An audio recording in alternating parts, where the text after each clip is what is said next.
Welcome to the deep dive. Today we're heading out, metaphorically speaking, into this really vast, unforgiving landscape, the Nevada desert. It's got that almost alien feel, doesn't it? It really does. And right in the middle of this, we have Kenny Veach, 47 years old, a really seasoned explorer, hiker. We're talking over 2 decades of experience out there, known for being pretty fearless. Yeah, not someone you'd expect to just get lost easily. Exactly. But he stumbles onto something completely inexplicable, a cave. But not just, a hole in the rock. No, this thing became an obsession for him, almost like a portal to something unknown, and it ultimately leads to him completely vanishing, just gone. It's one of those cases, isn't it? It just refuses to fit neatly into a box. It kind of pulls you in with this mix of sheer human grit and this really unsettling mystery. And it makes you confront, not just the dangers of the wild, but also the weird power of the internet, maybe, and the complexities inside our own heads. Right. So our deep dive today, this is really for you, the listener. We're going to unpack the sources we have surrounding Kenny Veach's disappearance. We'll look at what he claimed, these strange things that happened, and the different theories trying to make sense of it all. Okay, let's get into it. There are definitely layers here. For sure. So this whole story about the M Cave, it really kicks off in late 2014, and not from some old dusty legend, but in the comments section of a YouTube video. Right, a video called Son of an Area 51 Technician, which is already kind of suggestive, isn't it? Definitely sets a tone. And Kenny, his username was SnakeBitMKey. He posts this comment, says he found something really extraordinary on one of his solo hikes. And it's almost casual, the way he first talks about it. He describes this cave, says it's near Nellis Air Force Base. Which, for anyone who doesn't know, is this highly restricted military zone, not far from Area 51 itself, the place of legend. Exactly. And he says the cave has this really distinct shape. Yeah. Like a perfect capital M, about as tall as him, apparently, just set into the side of a mountain. But the really weird part, the thing that grabs everyone, is what he says happened when he got close to the entrance. Yeah, this physical sensation. He said his whole body started vibrating, just this inexplicable vibration. His exact words were, something about this cave spooked me out of all the caves I've ever gone in this one. Just made my body vibrate. The closer I got to it, the crazier my body felt. And I was like, all right, I'm not going to go in there right now, but I'm coming back someday. Wow, the physical reaction, the vibration, that's what makes this different. It's not just finding a cave. It's just something else is going on there. Some weird energy or maybe a really intense psychological thing happening to him. Whatever it was, it absolutely lit up that online community. That comment thread just turned into this growing legend almost overnight. People wanted more. Oh, yeah. The YouTube users were like, go back, find it again, take a camera. And then, of course, the skeptics chime in. Always. Accusing him of making it all up, lying. But Kenny, maybe he wanted to satisfy that curiosity.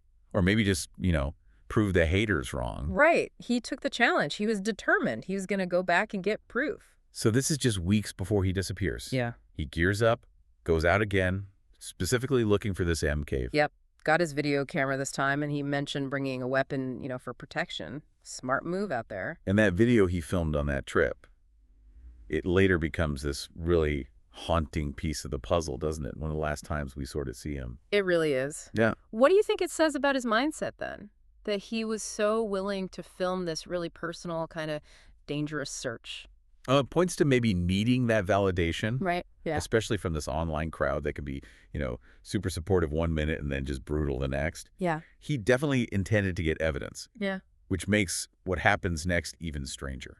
In that video, he talks about the M shape again. It sounds pretty confident. But the trip itself, yeah, a total bust. Yeah. After, 10 hours of hiking? 10 grueling hours. He sounds completely wiped out in the video and just frustrated. He says, I did not find the cave. That is so weird. I mean, I thought for sure I was just going to be able to find it. Nothing.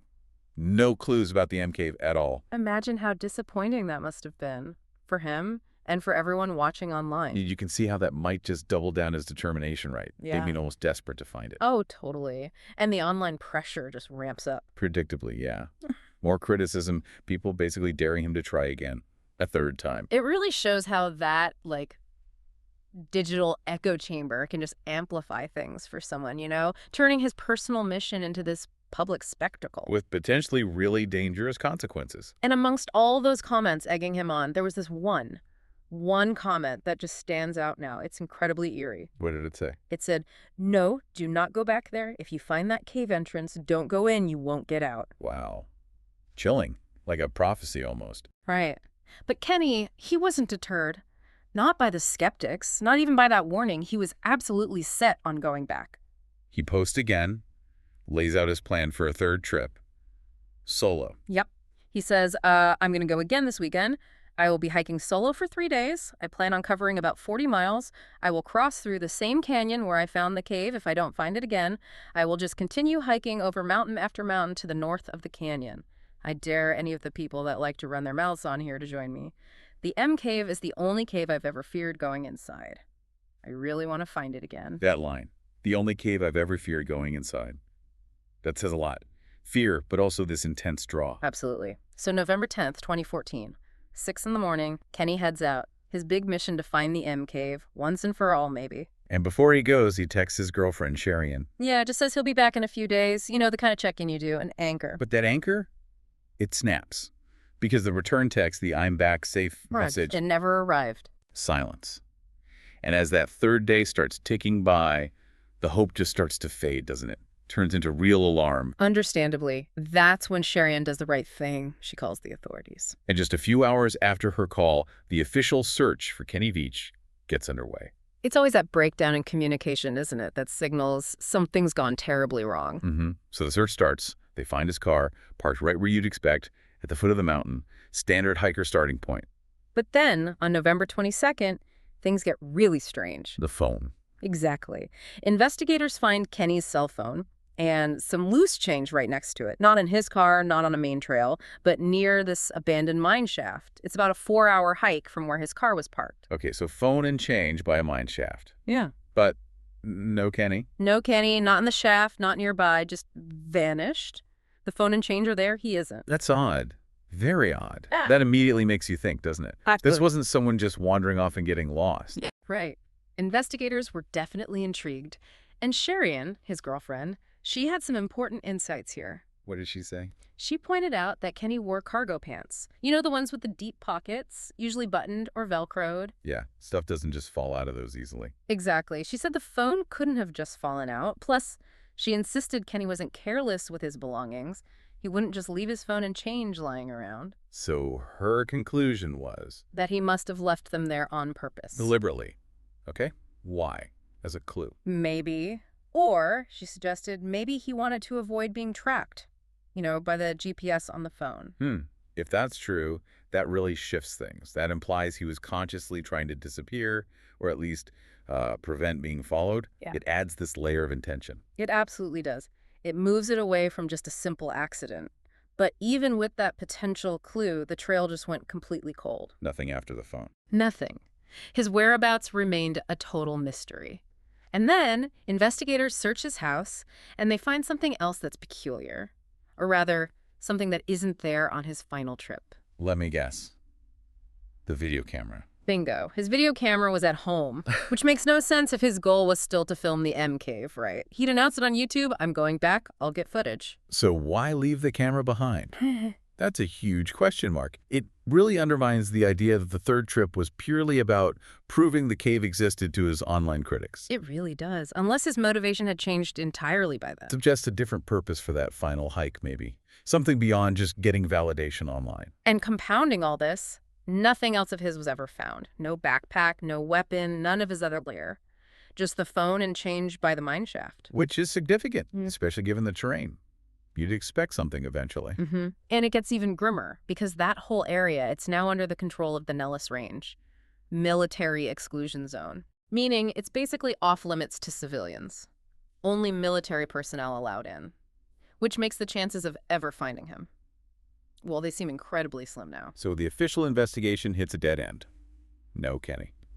And the internet being the internet. It fills the vacuum, speculation just explodes, and this is where all the different theories really start to take root, trying to explain this complete vanishing act. Yeah, people need answers, don't they? When faced with something so baffling, we try to create explanations, and they range from the pretty straightforward to the really out there. Okay, let's walk through them. Theory number 1 is probably the most common initial thought. He just got lost. or had some kind of accident. A tragic hiking or caving accident. Right. I mean, he was experienced, sure, but his videos showed he kind of liked to push it, you know? Minimalist hiking, not always a lot of supplies, no GPS sometimes. And look, hiking and especially exploring caves or spelunking, they are risky, inherently risky, even for pros. One wrong step, one bad fall in those huge canyons, Yeah. it's plausible. He even said himself, something like, I'll put a pack on and hike up to 15 to 20 miles just to get to the mountain, and I'll climb all the way to the top. I always make it back. I've been doing it since I was in my 20s. Which shows his confidence, absolutely, but maybe also highlights the kind of risks he was taking routinely. Eventually, maybe his luck ran out. It's possible. Then there's theory, too. Maybe not an accident, but an encounter. Animal attack. Maybe even foul play involving another person, though that seems less discussed. Yeah, the animal attack idea comes up. A venomous snake, maybe, a mountain lion. It's wild country. But the counter-argument there is, again, he usually carried that weapon for protection. Right. And you'd expect some sign of a struggle or remains, wouldn't you? An animal attack, especially a large predator, usually leaves evidence. His disappearance seems too clean, almost. Too complete. Okay, so moving away from accidents or natural dangers, Theory 3 gets into much more unconventional territory, government involvement. Ah, yes. The Area 51 connection. Exactly. This theory suggests Kenny didn't just disappear, he was made to disappear. Maybe some kind of government hit. And the basis for this is purely the location, right? The cave being so close to Nellis Air Force Base, near Area 51. Pretty much. The idea is maybe that M cave wasn't natural. Maybe it was an entrance to some secret underground government facility. And the vibrations he felt. Interpreted by this theory as like a security system, some kind of sonic fence or energy field designed to keep people away. So Kenny stumbled too close to something he shouldn't have seen. And they silenced him. It's definitely a conspiracy theory, heavy on speculation. But given the location, you can see how people get there. You can, but then we get to the fourth theory. And this one, it feels different. It comes from someone who knew him best, his girlfriend, Sharian. And her theory is suicide. Yeah. She left this incredibly moving, detailed comment on one of his YouTube videos after he disappeared. And it just casts everything in a completely different light. It adds that crucial personal context, doesn't it? What did she reveal? Well, she explained that about 14 months before he vanished, Kenny had made this huge life change. He quit his job, a job he'd had for 17 years. Wow. Why? He apparently told her he'd spent his whole life working for corporations, for other people, and he just wanted to do his own thing, live life on his own terms, finally. That desire for freedom, for autonomy. I could understand that. But it didn't work out the way he hoped. Financially, things got really tough. Oh, the reality bites. Yeah. He was running out of money. Sharian said he was facing foreclosure on his house because he couldn't make the mortgage payments. That's immense pressure. Absolutely crushing, especially when you've pinned your hopes on this new life. And there's more. Sharian showed that Kenny had battled depression for many, many years. You wouldn't get help. No. Refused medication, wouldn't see a doctor. And she said his depression got much worse in early October, just weeks before he disappeared. So this adventurous exterior, this fearless hiker, underneath, he was really struggling. Deeply. She even recounted this haunting conversation. She said, I said to him, you aren't going to pull a Robin Williams on me, are you? Oh, wow. Yeah. And she said that's when he opened up more about the depression, these thoughts he'd had for a long time. It paints such a different, tragic picture of his final days. It really does. And her perspective, it suddenly makes some of those weird clues make a terrible kind of sense, doesn't it? Exactly. The abandoned phone, left maybe so he couldn't be tracked or easily found, and the missing camera. The camera she specifically addresses, right? Yes. Sharian stated it clearly in her comment. He didn't take his video camera with him on the solo hike. It was left in his home, so he had no intention of filming anything. That just hits hard. If he wasn't planning to film, then the whole proving the haters wrong narrative for that final trip, it dissolves. Completely. It strongly suggests his objective wasn't about the Ks or YouTube, but something intensely personal and, sadly, final. So her conclusion, based on everything she knew. She concluded, I do not think Kenny had an accident. He battled depression for many years. He has not been found, and I feel that he probably will never be found for many, many months, if ever. It's a powerful, heartbreaking explanation. It doesn't rely on conspiracies or strange vibrations, but on a very real, very human struggle. It really shifts the focus inward, doesn't it? From an external mystery in the desert to an internal battle. And while it might be the most plausible theory, Mm. especially coming from her, the fact remains we don't know. His body was never found. No. And that leaves the door open, just a crack for doubt, for other possibilities. The mystery technically is still unsolved, stubbornly unresolved. It's just an enduring enigma. So, wrapping this up, the Kenny Veach case, it really leaves us with far more questions than answers, doesn't it? It's this potent mix of, human curiosity, that pull of the unknown, the sheer danger of the wilderness. And these really deep personal struggles that might have been going on, completely unseen by most people. Yeah. We've looked at the M Cave, that weird vibration story, the pressure cooker of the online community, the few puzzling clues he left. And these theories that span everything from a simple accident to government conspiracies to this very poignant story of depression. It's just a compelling story because it touches on so much, that drive to explore how public attention can shape things and, yeah, the silent battles people fight. That vast, empty desert landscape almost feels like a mirror for the emotional landscape he might have been navigating in those final days. Complex, maybe isolating. Well put. So what really drove Kenny Veach on that last hike? Was it the cave? Was it the online pressure? Or was it something else entirely? And what does a story like this mean for us? When someone just vanishes like that, leaving only these scattered clues and conflicting stories. The desert, yeah, it keeps its secrets. But maybe the biggest mysteries are the ones people carry inside themselves, the things others never fully see or understand. What part of this whole story stands out most to you?